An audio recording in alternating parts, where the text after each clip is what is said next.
What's up guys, this is ScherBR talking, welcome back to my channel. On today's video I bring you everything that got released on Summer's 3.5 version update of Romancing SaGa UniverSe.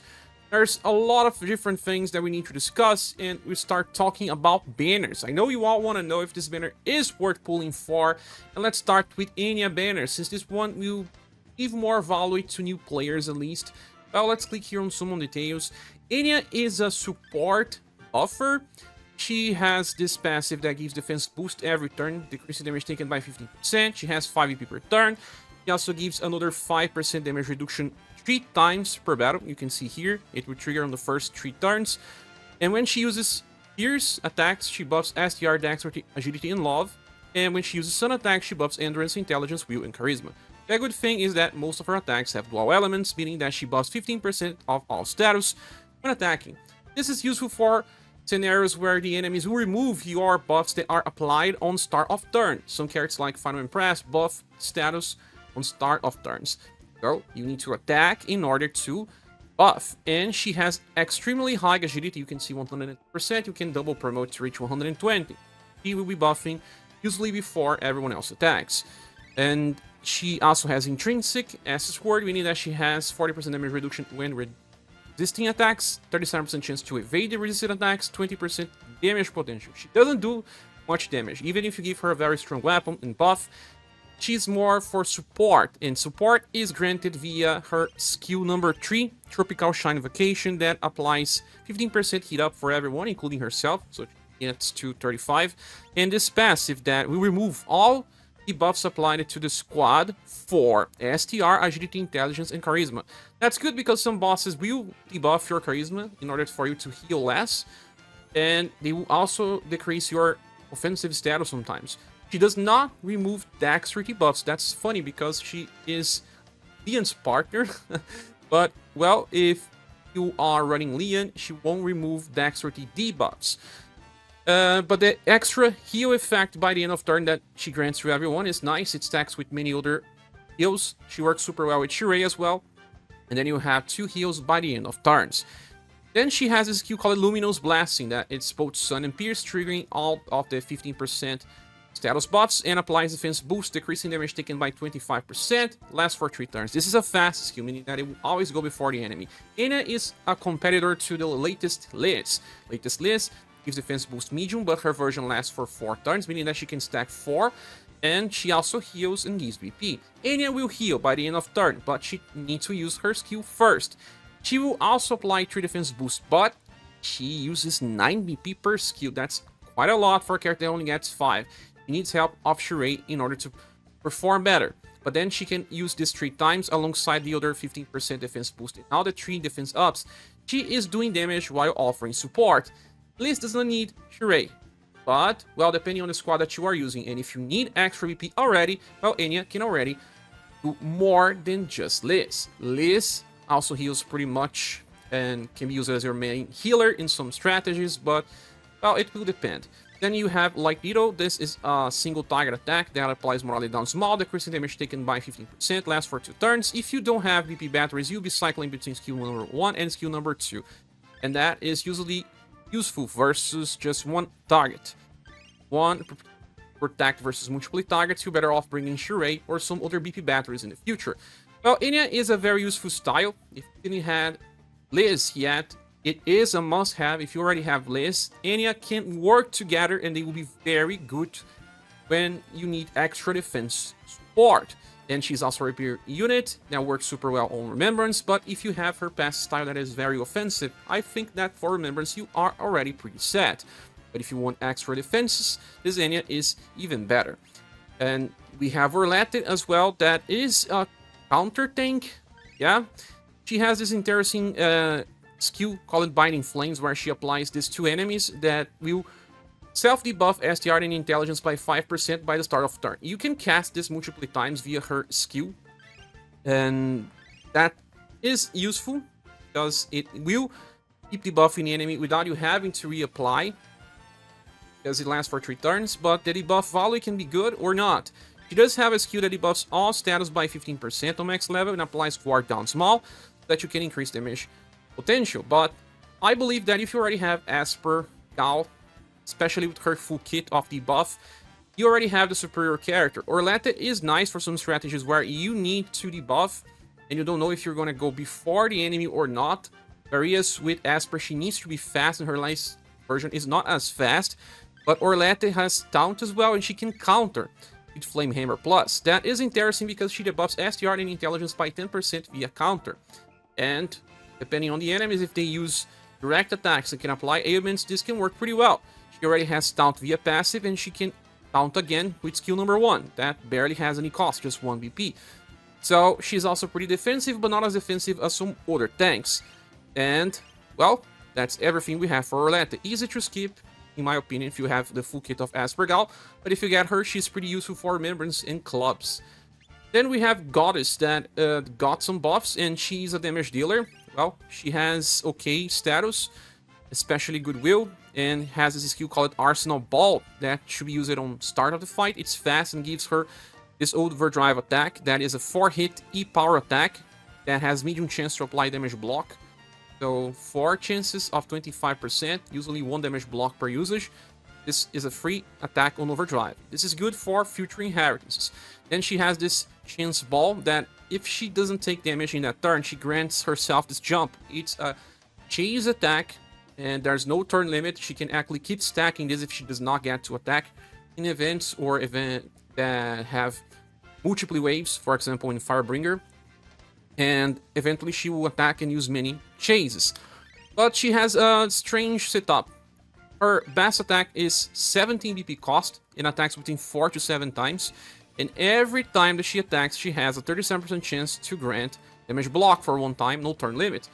So let's say that you get the average of 5 or 6 attacks. That means that usually you get 2 damage blocks.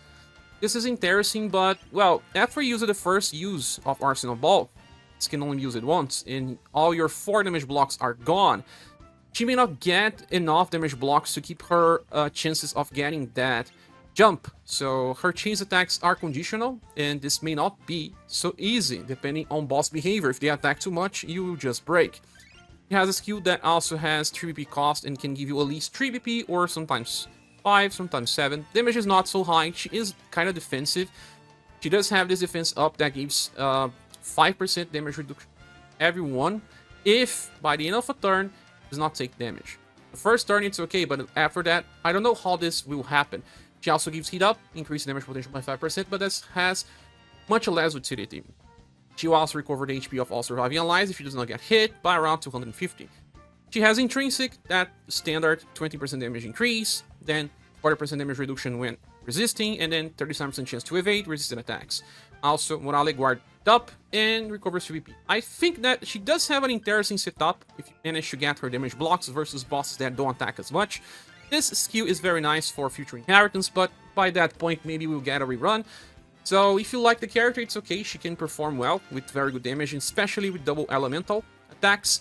If you have Lapel or Barthélemy or future OG mechanics that will allow her to attack extra on overdrive, she works even better.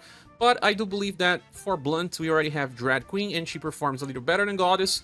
You may do a little more damage, but it's also not as important. Another easy to skip character. In this banner, only Enya is a must-have for many, and even then, if you already have Liz and you are happy, I would say that Enya is usually better, but both can be used together. And if you have enough gens, it's good to pull for Enya, but you should drop unless you are too invested on the banner, and then you can choose one off the other too. Now, moving for Leon's banner. Well, on Leon's banner, we have something else. Before we go, I should say that Enya is considered OP grade. All the other two are not as high. I'll be focusing on making a full review on the next days. Now for Leon, well, Leon is an interesting character. He has okay dexterity, but very good will, 90%, and then he has also 92% intelligence for debuffs. He's not as fast, that's kind of a problem for this version of him, but he has insane damage since he starts the fight with all of his bullets from past styles. We have 5 bullets with that anti-material shot fully charged, a triple S power attack, and then all of the other attacks, like you can see, that have deep power. For example, Frozen Chaser also has power, then Attack Chaser has C power in global, and Ice Chaser has, I guess, just E power. But that's a lot of different things. All of them have some type of effects. They also give you extra P, and he gets 100% heat ups up to turn 5. Also gets 2 extra BP by the end of turn, meaning that he can actually use his best attacks all the time. He has Intrinsic, meaning that he gets another 20% damage increase, 40% damage reduction when resisting, and 37% chance to resist, evade resisted attacks. So we have a full kit here with a character that can do a lot of damage, but he loses 3 LP to get all these bullets, and all of these bullets only work for 10 turns. That's right. If you have his passive style, you can even load another anti-material shot for extreme damage. If you can solve some fights in less than 10 turns, awesome. This Leon will work super fine, and people will be recording videos about him helping on the scenarios. But in some time, some damage dealers will be capable of doing similar damage without having to sacrifice LP or to be penalized by 10 turns. So, well, he is good. He can solo grind in most free quests. If there's just one enemy, he will just solo. But eventually, he falls off faster than Enya. But still an OP grade character, very powerful one. If you like how Leon plays, and if you like to do explosive damage and want to do some boss rush, well, he works. He has a skill number 3 that is interesting because it's both blunt and cold, meaning that he still is good for cold somehow. And he applies defense down to the enemy, decreasing their defenses by 25%. It's defense down, not guard down, because he already has guard down from one of his bullets. Meaning that damage keeps scaling, and if you have other damage dealers, they will scale from this as well. And he has a lot of VP generation, meaning that he can use this every single turn, because defense down lasts for 1 turn. He also has healing mechanics, but this is just not really useful. You can use it 5 times per battle, but, well, you just won't do damage. This is just for those scenarios where he stops it with all of his bullets, and then you have nothing else to do, and you are going to heal. If you happen to need an SDR debuffer, he can also act as one, as his skill number 1 can debuff SDR by 15%, but his intelligence may not be as high as needed for some debuffs. A very straight-out damage dealer that doesn't have party utility, but can explode some bosses and farming.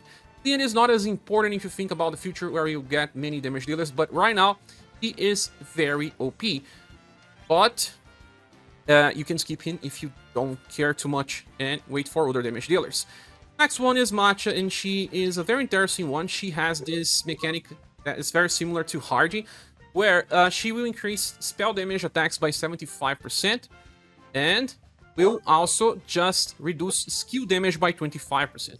She applies this for you and also for the enemy, meaning that if you are attacking with spells and the enemy uses skills, this goes both ways and will help a lot. She can even use this as a skill as well, as you can see here, and increase this further, but only for 5 turns, meaning that she's the best character to use the Mystic line alongside Spellcaster. Just remember that people like Goddess and Creator are not Spellcasters. They use different types of skills that are based on intelligence. Then she has heat ups for 5 turns. That means that 100% damage increase, and then 30 via her other passive. And by the end of a turn, she gets 5 BP. She also has this extra start of turn 5 BP recovery that she can use it 2 times. This will allow her to use some cycles of very strong damage for farming. She can use this Blaze Surfing 3 times in a row. This is a fast skill. Sometimes it will be enough to grind on free quests, sometimes it won't. It will depend, but this also allows her to inherit that SaGa magical train and use it as many times as you want. If you want to apply Sundered and you are using very strong nukers on a Mystic line formation, really helps. She has also this skill, Rock Splitters, that it's just 5 VP and she can use it anytime, that does damage and also buffs intelligence by 25% of everyone. So she can increase via passive and skills and can increase status as well. So Matcha is a nice one, but she's more of a gimmick character that is a specialist that works here and there. It's not a must-have, it's just to have fun, but a good one to have as well, especially if you have SaGa Magical Train as inheritance. And then we have Judy, the third most interesting character here for most, because she does have very good status. You can see here, 124 intelligence, 105% will and agility, so she works for very hard content where she will not get easily inflicted with ailments. She is a strong damage dealer with also access to debuffs. Well, for passives, we always changes with Dark Flare. That's a triple S power attack with shadow and heat damage. It reduces damage taken all the time by 30%. Also, when landing an attack, she recovers HP, recovers BP, attack boost that gives 10% damage increase for 2 turns, and also an intelligence buff of 5%.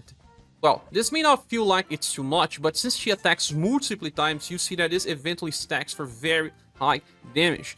She then has a Fierce Illusion that increases her damage potential by 30%, and then she has a 25% chance to evade enemy attacks. She works well when you are using her with Fire and Press, those people that give even more chances to evade. So her only damage increase comes from 30%, as you can see here, but look on the skills. Violet Knight is a fully AoE shadow attack that has C power, and after she uses this, she already chases with Flutch, because she casts this dual cast passive, and Flutch is an AoE attack as well. But the first hit, Violet Knight can debuff Intelligence by 15% on max level, and Flutch can debuff STR by 10%, because it's rank 1. So you can actually use Judy as a damage dealer and debuffer. The skill itself costs 10 BP. You may have some problems with BP generation, but you can use it with Sarwin or with ScherBR. That will give her enough BP to keep casting this. If you use Violet Knight on the second turn, she will cast dual cast Flutch again, and that allows Judy to attack twice with Flutch. That means that she will then debuff STR 2 times by 10%, if her intelligence is enough versus the enemy will. But again, when she attacks, she gets attack boost, PP, HP, and intelligence buffs. She always chases with Dark Flare, meaning that Dark Flare will do even more damage as well. So you can get as much as 3 chases going for this, and that means the opener attack, the 3 chases, and then the 4th chase with Dark Flare. Then we have Sunflare Burst. This is a single target nuke. It's heat based instead of shadow based. Better to use it with Firebringer or ScherBR as well. And after that, she will follow up with Fireball Plus. You can stack this 3 times to use the opener with double S power, then 3 D power AoE attacks, and then that Dark Flare as well.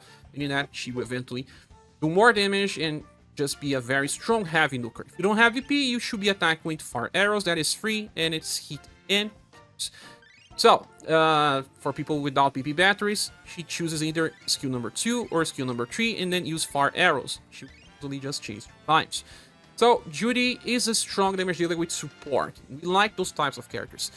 If they offer buff, or passives, well, they are easier to use than just full damage dealers. Hence why Joe and Alkaiser are just so useful. Judy does very good damage in a scenario where she doesn't have as much competition, and if you got Firebringer, she's easy to use. Or if you have Sarwin and ScherBR, well, most people have. Judy is the 3rd most interesting character of the bunch, in my opinion, but Enya is the most important one. Meaning that I'll be giving Silver Plus award for both banners, that's what I believe. But if you want the characters here, I would say that Enya is the most important one. Then it's between Judy and Neon, based on what you actually want. Both are nice. And all the other ones are just extras. And I still believe the 4th more interesting one is Matcha, because she can increase the potential of mage squads. But that's my opinions about all these banners, and I'll be making full reviews. Now that we're talking about banners, we talk about more stuff. Oh my god, there's just so much to talk about. First of all, the Romancing Shop got reset, and the game's resetting as I'm recording this as well. Okay, we're finally over with the login bonus. We have the Romancing Shop, and they restock it. All the items here you can get, and the things like gold pieces, books, testaments of might, those are important, and even 4 promotion certificates. Get those, they are amazing, especially if you already have enough coins. And now we also have more 1-hit dojo tickets, more auto rematch tickets, and those will be very important as we move forward. More freestyles are also here. You can find them, especially those related to the Divine Beasts. And there are new equipment for people that didn't get them in the past. Even this Triple S weapon can all easily be gotten for people that miss it out. And there are now more stuff like accessories from Conquest. Remember those? Those are the best accessories in the game. You can give ailment resistance Holy Stones to increase the resistance further. Well, don't have those? Grab. Those are the best things you can get. Well, that said, let's talk about the stamina. Now, the stamina cap is increased by quite a lot. You can get as much as 20 times, and I'll explain Why? Because we can now grind much faster than before. Let's go to the expeditions. They are now changed, and well, they increased the status cap. We're running, for example, the third one. The status is higher, and you can now learn new skills on expedition. I'll show you this on real time because I can just get some styles that don't have skills learning. For example, I don't think I have learning skills with Venus. I haven't, and I will just choose anyone else, like for example, whatever, and send in, and you see that you have good chance of learning skills. So you cannot waste any more time if you don't want to. Since, look, I will just use 5. Let's see if she learns all of her skills. In the past, it was just so hard to learn skills, and it was kind of a waste of time. It is also now capable of giving you hidden status.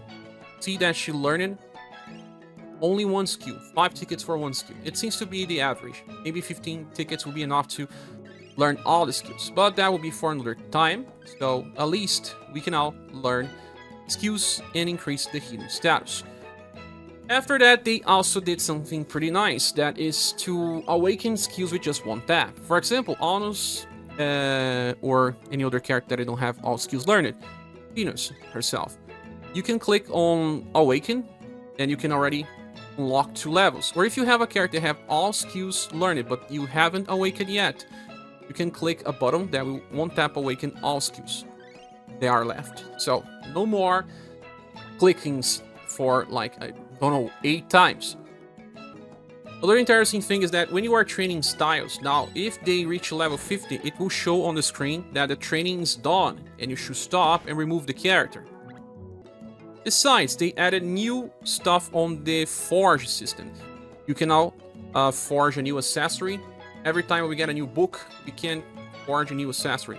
The newest one will give you dexterity, so forge some of these to increase your dexterity. And you can now forge Mirage Flower equipment that have dual element. They added the dual element that makes sense. For example, we have here a Mark's weapon with fire and water. Just note that when you are using a double elemental weapon, well, it does have 1 less weapon power, I believe. Not in this case.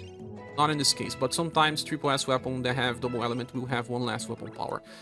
And you can do this for all characters that have a need for this, like Bertrand has on free quest a weapon that he can get for free, but if you decided to craft one yourself, you can make, because the game already knows which characters will need, well, elemental weapons, like this one here, water and wind, for example. So, craft some, it will be nice. Now, on the Super Evolution, the new, you can click this Not Owned button, and that will show you future weapons that are coming, so that you can decide to wait or forge now. As you can see, double elemental weapon have 1 less weapon power.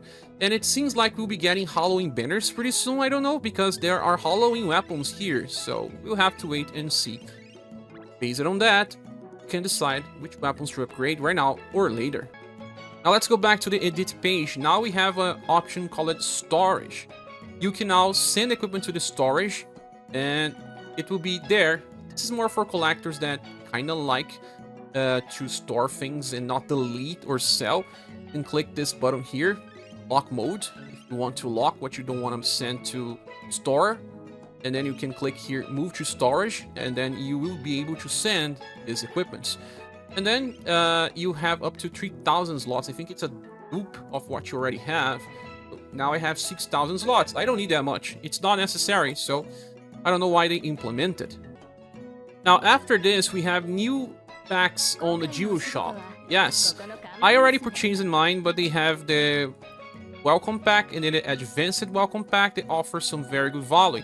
They also have some packs that give you 500 gems and 600 gold pieces for pretty cheap, and some others as well. If you want to support the game, now it's a good time to show support, since they needed to give a lot of free gems to people. So this is my local price in reals, and it's not on US dollars, of course. And now we'll be talking about the new book and record that appeared on Free Quest. Yes, Ever Summer Records is now released because it's related to the summer banners. And as soon as you get here, you see a lot of differences. There is this new button, there is a plus sign, where we can use this experience stamp that we'll be able to get more later, that increases the experience without you having to grind a specific stage. This is good for those that are lazy and don't want to get to level 10 to unlock new stages, or for those that are just too close to unlocking something and they want to speed that up. But that's not the best stuff here. When you get into this Ever Summer Exploration Support Festival, it's just one stage that will give you a lot of free stuff, and after that it unlocks this treasure chest. You can see here, Exploration Support Festival, and you have to use this key that we get 6 of this key. I have 8 now because I got 3 as drops. I used 1 already. It gives you Testaments of Might as drops, platinum tickets, but also you can choose 3 different stages, and those 3 different stages will give different rewards. Those are things that you can use when farming to increase something. For example, this one here, the first, give you a higher stage experience. If you want to grind to level 50, 60, or 99, this is nice. It gives you 3 times stage level experience. Doesn't matter if you are running characters that are related to the planners or what. You can run anything you want. Just Merlot Syra, for example, in 4 trainees, you always get 300 experience. This is good because you can skip banners without having to care about increased experience. But this also has a limited time to use. You can see here always saying how much time you can use those. It will last up to 21 of March, till they release a new one with a different color. The second stage will give you something else. It will give you 5 times attribute gains. We have the premium version that you get from the packs, and that one does not have an ending, but this one is free. That means that it goes up to 21 of March. And then the third one is that increases skill and spell rank up. And now, this will be very useful, because it gives 3 times skills and spell rank up, not just 2 times. It lasts for 24 hours, and now we can auto level up support, but I'll be talking about that in a few. After this, you can also check that they allow you to open chests in a row without having to manually click many times. For example, let's go here and I'll open 8 chests. Yeah, with a currency for 8 pools, I can get it all. Just one run. See? Well, lots of gold pieces. Gold pieces are not a problem anymore. So this is a quality of life update. Now let's talk about the free quest and all the updates made to it, because we have offline grind. That is amazing. But first things first, let's talk about what changed.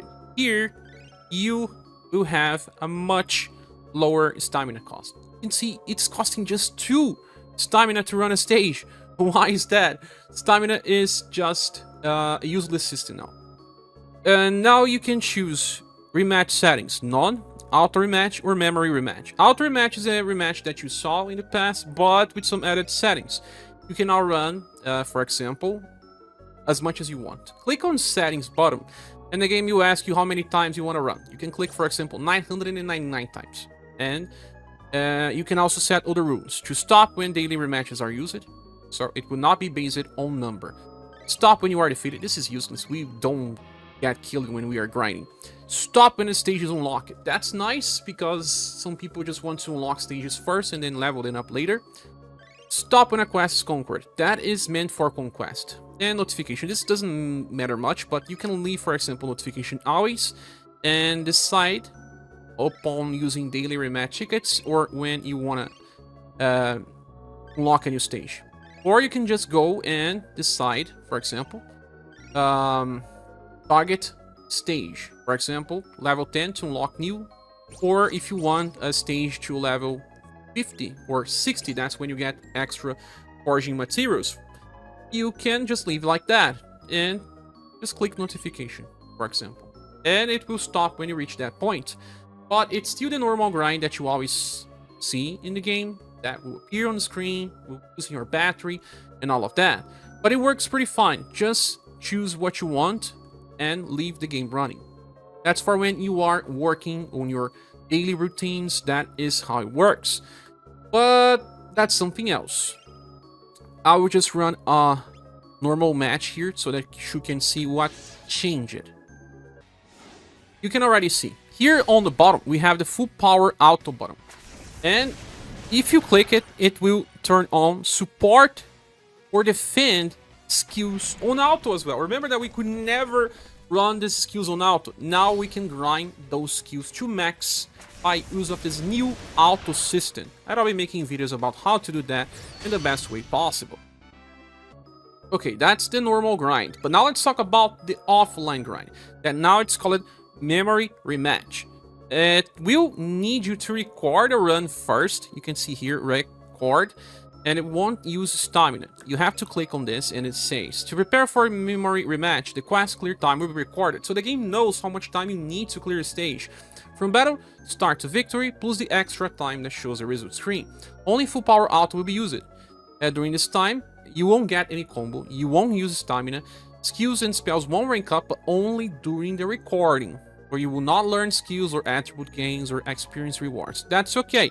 You can also enable support and defend on power auto in order to train skills, but we'll not be doing this now. We just want to record a run so that we see how fast we are in order to grind on offline. See, I'm using Merlot Sarah, one of the best farmers in the game, and let's see how much time it takes to finish the stage. With all the animations, Chain Lightning is pretty fast. We kill the enemies, we will be moving forward to the second wave. Okay, will not get combos, so that's awesome. Don't bring fast attackers. And use the Godspeed stance formation. The game knows that I spend 19 seconds to kill all these enemies, and it makes now a rule. Every offline run will take 19 seconds plus 13 seconds as extra time. That's all the loading screens and everything. It makes calculation. And then you can increase your stamina. Like I said, now you can increase it 20 times the amount that you have as a cap. It's way too much. You don't need that much, especially because it's just running 2 stamina per run. And you can also just use all your daily rematches tickets, and it will even say how much you're gonna spend. The 220 from start, and always some of my stock. It will also use all of my stamina for 921 runs. That has a total time of 8 hours. This is usually good enough time for people that went to sleep and they can grind 921 runs. This will give you lots of stage experience, status experience, and oh, it's awesome. You don't need to keep looking on the screen anymore. They will give you more auto match tickets. There will be plenty of abundance there at least. So let's just click here at least once so that you can see. You can still stop what you're doing, but for example, memory rematch has started. You can still play the game. That's right, you can keep grinding, and let's say you want to do remembrance, because, well, why not? You can see this button here on memory rematch on the home screen, and you can stop anytime if you want. It says how many times it already ran, and you can go to challenge, for example, and play attacks, remembrance, spiral corridor, limited time events. Just fine, even with the characters that are being trained. I believe I haven't tested. So that's awesome news for people that stop at the game because of the intense grind. You can also just favorite quests. Let's say that you want to grind 10 of the stages from the next records, and you go to the stage, for example this one, and you click, for example, this button here on the top, this plus button, and then it will be my second group.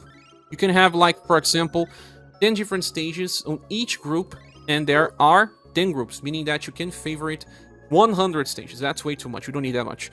But you can just say, okay, let's leave this on the second group as the first strategy. And, well, after that, I can just click run, and I'll be running the same thing over and over again. And we already know how much time we need to spend in order to grind, so that's awesome. So, offline grind is here, and it's the best thing ever. I believe this also finishes all the explanation for the summer update. I'll be making separate videos for most of the content that I just talked about here, but I guess this was needed. Spent a whole day working on the script. I hope this can help you, and if you want to support the channel, we have links on the description. Have Patreon people, and don't forget to join our Discord server, because we are always talking about the game and other RPGs in general. And I hope you have fun playing the game, and good luck with your pools. And wait for the full reviews, where I'll be talking about everything those characters can offer. With all that said, that's the end of the video. Thank you so much for watching, and I see you next one. Bye.